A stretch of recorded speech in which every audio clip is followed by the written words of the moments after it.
Hello and welcome to this morning time taste challenge.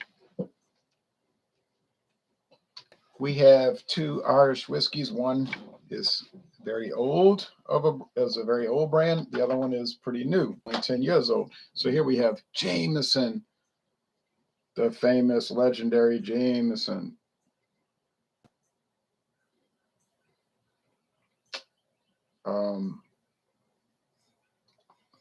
Introduced in 1780, aged 4 years, distilled, matured, and bottled in Ireland.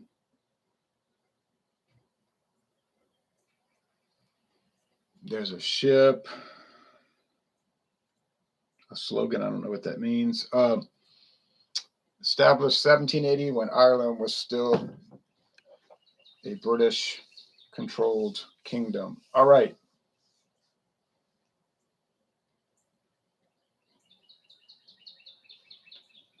Teeling, it says 1782. Well, that's true that the Teeling distillery was established in 1782, but they had gone out of business a long time ago, and then the Teeling family, in coordination, apparently it seems, with Bacardi Limited, reestablished it in 2012 and got the distillery going in 2015. They had it made somewhere else until then. No age statement. Non-chill filtered rum casks, 46% alcohol. Let me update my notes. I forgot about that. Natural character, bottled in June of 2019.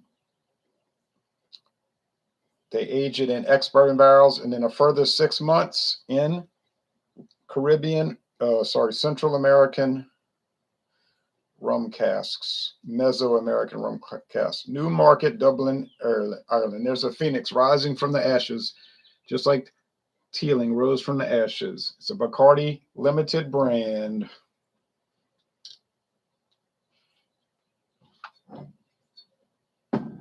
Teeling Whiskey Company. Let me update this.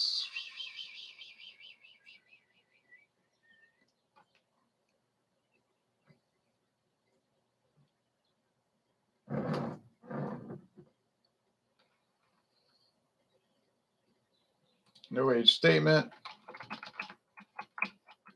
I think there was a video that they made. It said 5 to 7 years, something like that, but that's not anything definitive. No age statement.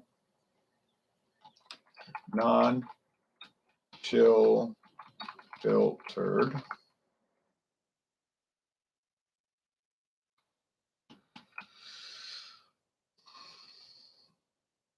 $80, 92 proof.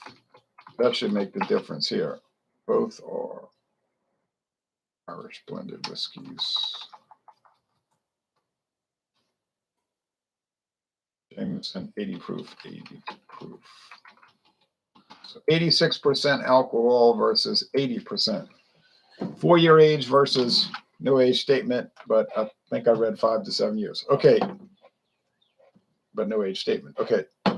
Teeling. Price, $38, $39, but I got it for $14.99. True story. $14.99. Crazy. Jameson, $21.99. Well, that's what I paid, $21.99. The most popular Irish whiskey in the world by far.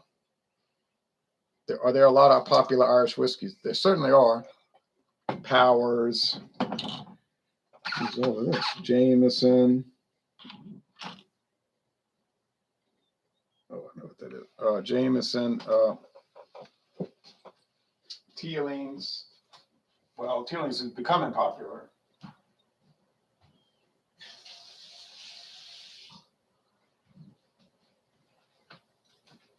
Tullamore DEW, Tullamore Daniel E. Williams,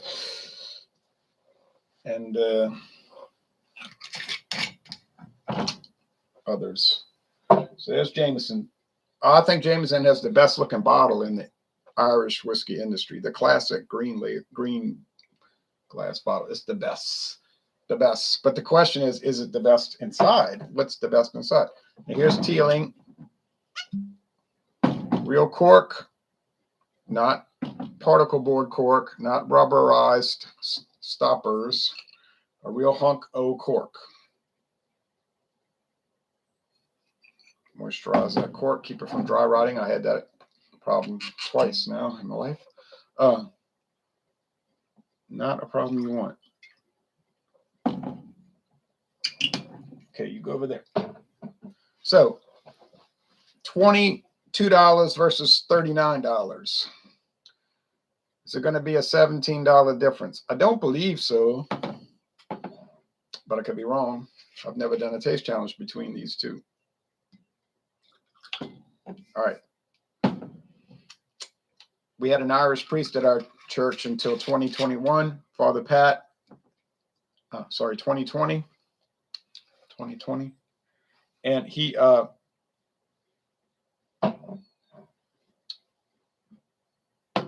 was there from 2014 to 2020. He was from Ireland, the Irish Republic. And anytime you come to the Knights of Columbus meetings, they had a bottle with a marks a lot on there saying, for Father Pat only.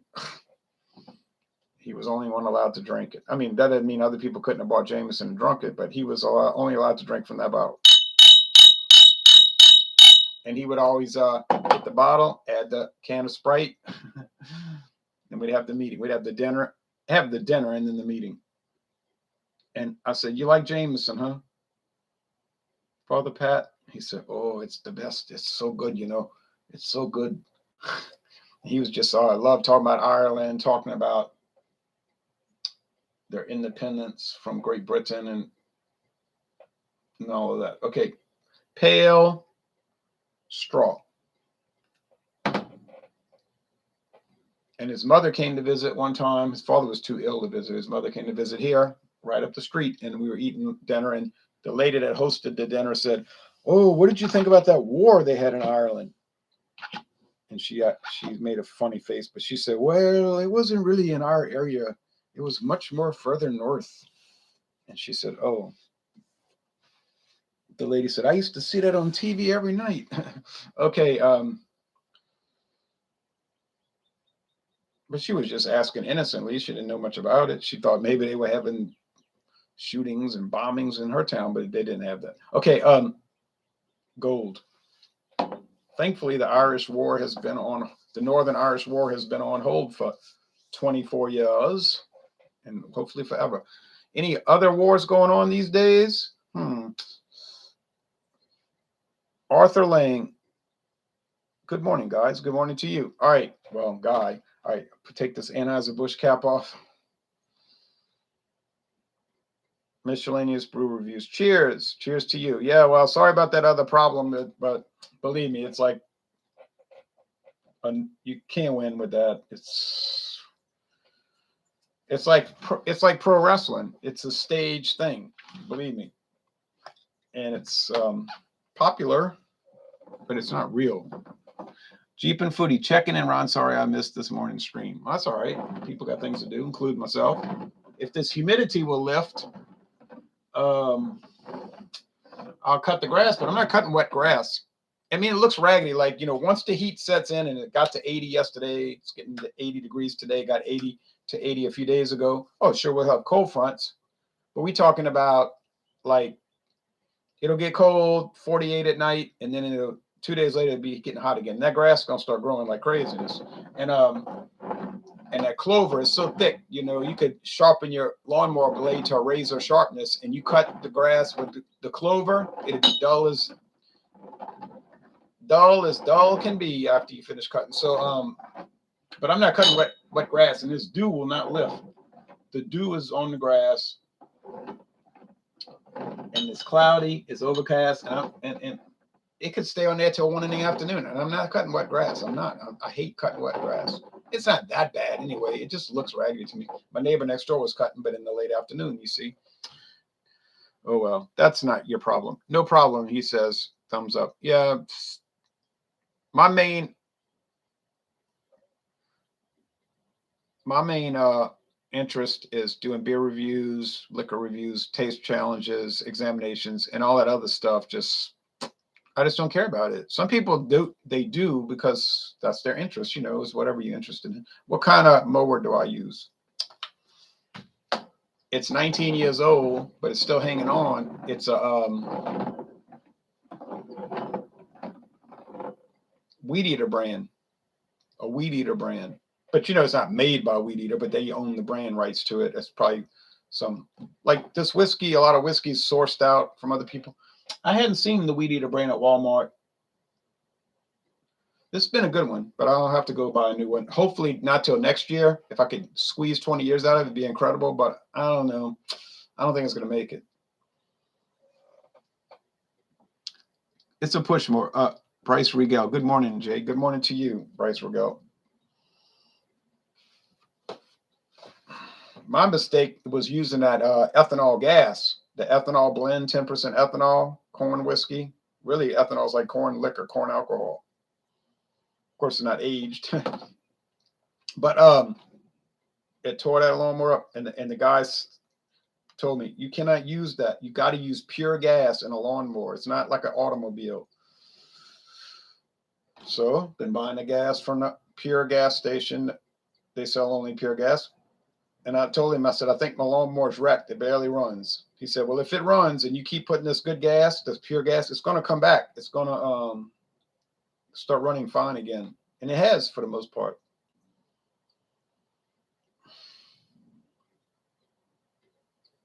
Bread dough. Bread dough, bread dough, bread dough. And bread dough. I got to think of the signpost. Higher proof.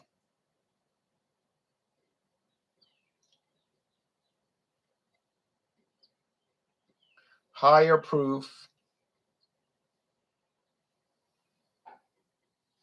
And the Caribbean, Central American rum casks. The rum cask could give it a little character thing going.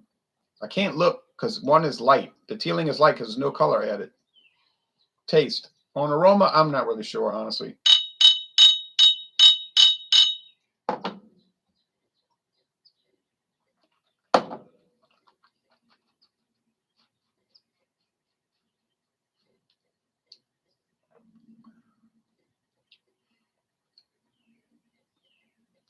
Got creaminess,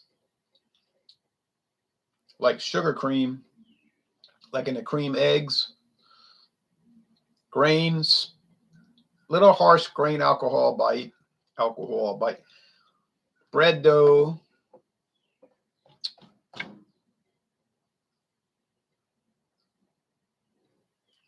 Seems like it's about 80 proof, so it must be the Jameson. Jameson is not really a sipping whiskey. If you look at the website, first thing they talk about is cocktails.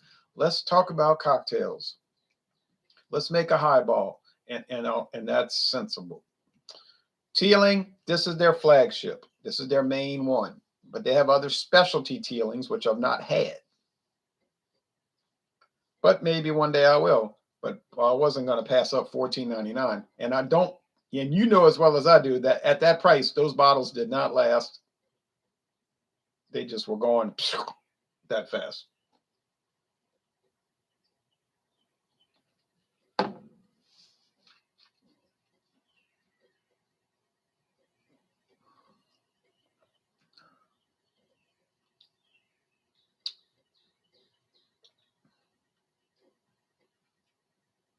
think I'm picking up that rum cask, rum barrel, which is like molasses. It seems heavier bodied and stronger. Must be the Teelings. So I'm going to say this is, now which one tastes better? Whoa. Whoa, that's strong. Whoa.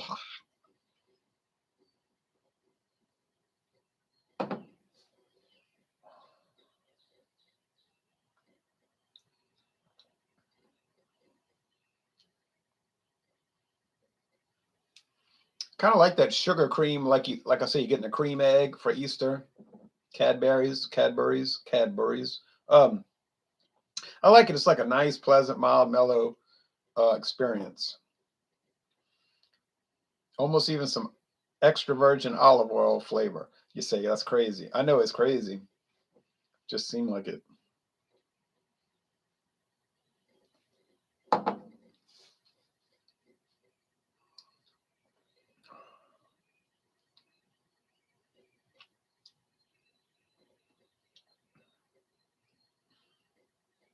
Stronger, more wood, oak.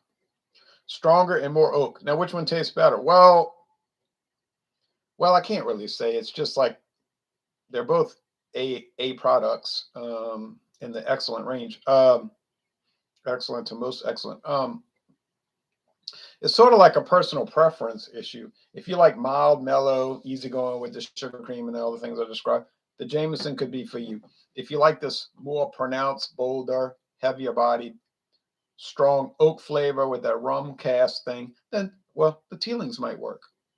Now, $17 difference. I don't think I would want to pay $17 more for the Teelings. I don't think it's justified.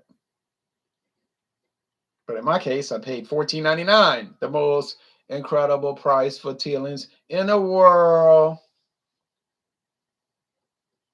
I'm always running the. Oh, come on, son. Dry that grass up. You here?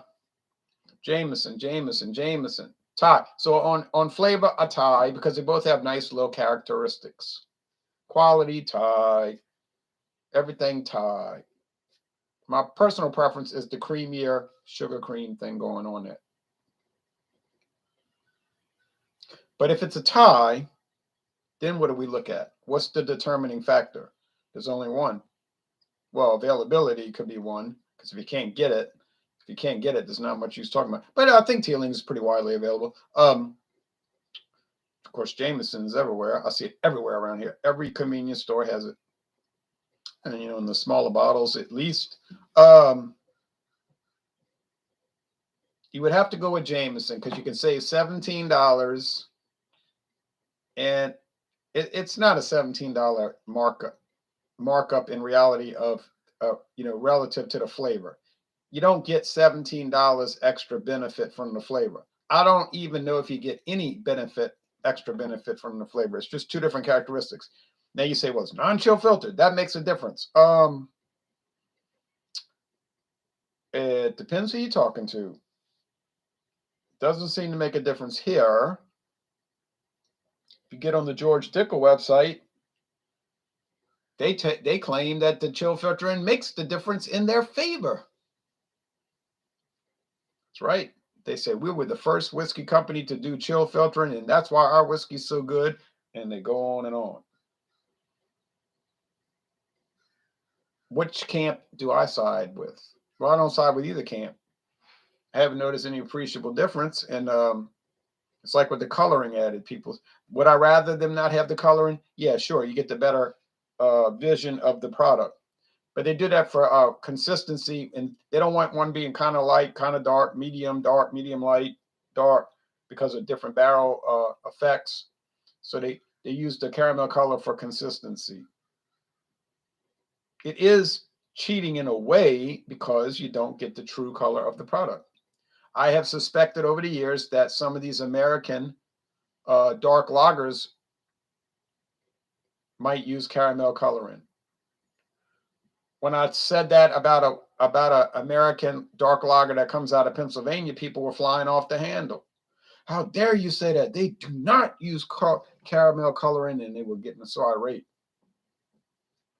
I said, look, okay, maybe they're not. I said, but it's strange that the beer tastes like a regular old beer, just like a regular American beer. Like there's no difference.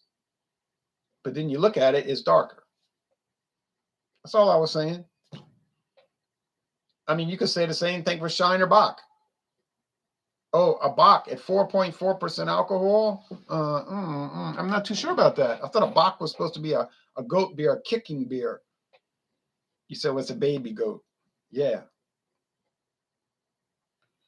But then you drink Shiner and Bock and you say, well, if you just mentally think about, like that, mentally think about it, you say, I don't know, it just tastes normal, like regular. And then you look at it, you say, oh, look how dark. I'm not saying they add caramel color to Shiner. I say it seems within the realm of possibility. That's all I said. What about Ziegenbach or Michelob Amber Bock from Anheuser-Busch? Well, those two taste like Bock. They're kind of syrupy sweet and all, but I mean, I like them. My friend David, he said, tastes like they add caramel, like literally caramel flavor into them, like sugary sweet flavor. And I said, well, I don't even see those around anymore, really. When's the last time you seen one hanging around? Because I remember the silver walks. You would shiver and I would talk.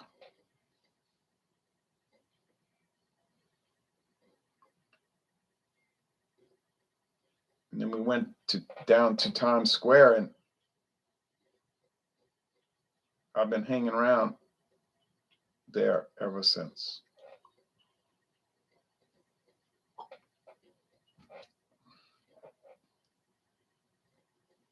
I'm gonna vote for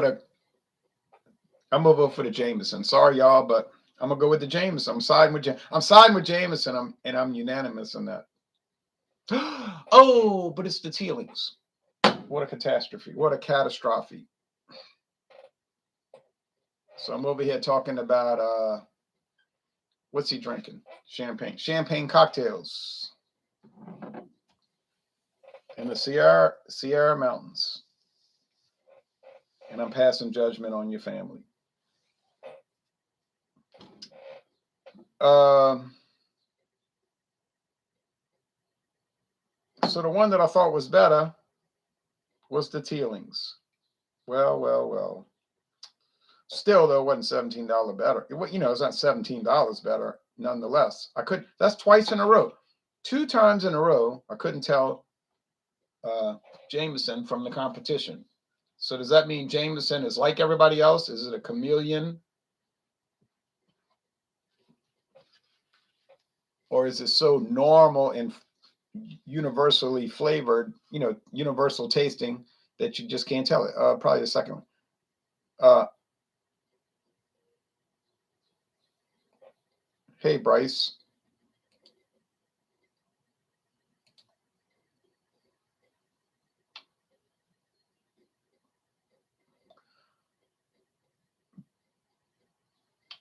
Why not review Orange Boom?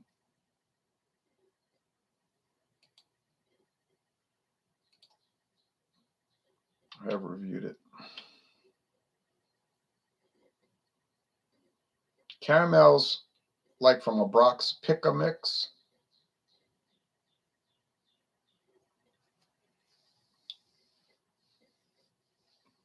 Yeah, kind of like that, in the old, those square trays, those square, whatever those were, like buckets that you could get the caramel.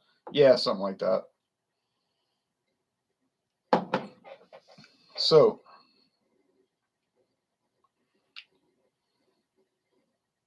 sugar. This is very sugary too. I would just say call it however you want to call it. I wouldn't pay $17 extra, even though I did prefer the Teelings. I preferred it. Okay, big deal. I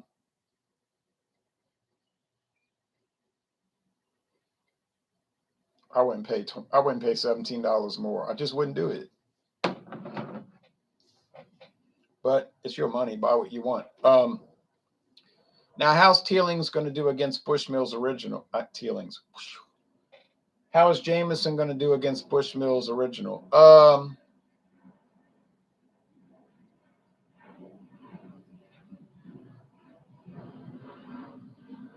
don't think it's going to win. I don't think it's going to beat Bushmills. You say, well, they did about the same price. I think Jameson might be $1 or $2 more, but they're basically the same. So I think Bushmills Original will beat Jameson, but I'm not confident in that. I know Bushmills Black Bush is going to beat Jameson. I am confident in that, very confident. And I think it'll be closer, but I think the Bushmills Red Bush will beat. It'll beat Jameson, but it'd be so close. It'd be so close you wouldn't be able to tell, but hardly tell. So anyway, E&J is good. Oh, the brandy. Yeah, especially their XO. The VS is all right, a little rough around the edges, but it's fine. If you're making a hot toddy the VSOP is much nicer. The blue label. And the XO is really nice, and that's going to be the more expensive of the three, the most expensive of the three. But I mean, you're not paying that much more, so why not? Yeah, just go ahead and get the E&J XO, I would say, but it's up to you, really. How you gonna? What are you gonna do with them? If you're making hot toddies, why would you pay a penny more? Just get the E&J VS. It's probably the best-selling brandy in America. But well, it's the best-selling American brandy in America. I guess Hennessy is probably the best-selling brandy of any country of origin in the United States. Yeah, Hennessy, the one that's really overpriced. I say overpriced, but I mean it's overpriced for what you get. Hennessy VS, but I can't say people are paying too much. They're willing to pay it. If that's what they want to pay. I guess it's not too much, but I mean, there's a lot of products that are half the price of Hennessy VS that'll be as good if not better than it. But I don't take issue with it. If that's what people like and they're comfortable drinking it, go ahead. I'm not paying it. All right, so too bad, Jameson. I don't know what to say. I got it mixed up twice. It's just that there's nothing that's a standout on it. Proper 12. Well, that's in my to buy list. I do plan to buy Proper 12 and Powers and all these other Irish whiskeys. Proper 12 is very popular. I hear a lot of people talking about it, but I've never had it. Certainly wouldn't be opposed to trying it. And I certainly actually plan to try. I plan to try it. I want to try it. So anyway, well, thank you, everybody. We'll see what happens next week with Jameson versus Bushmills Original. But like I said, don't expect much on that. I think Jameson can't win. Well, it can win. I just don't think it will win. Thank you. But I didn't think it would win today, but it won on price considerations.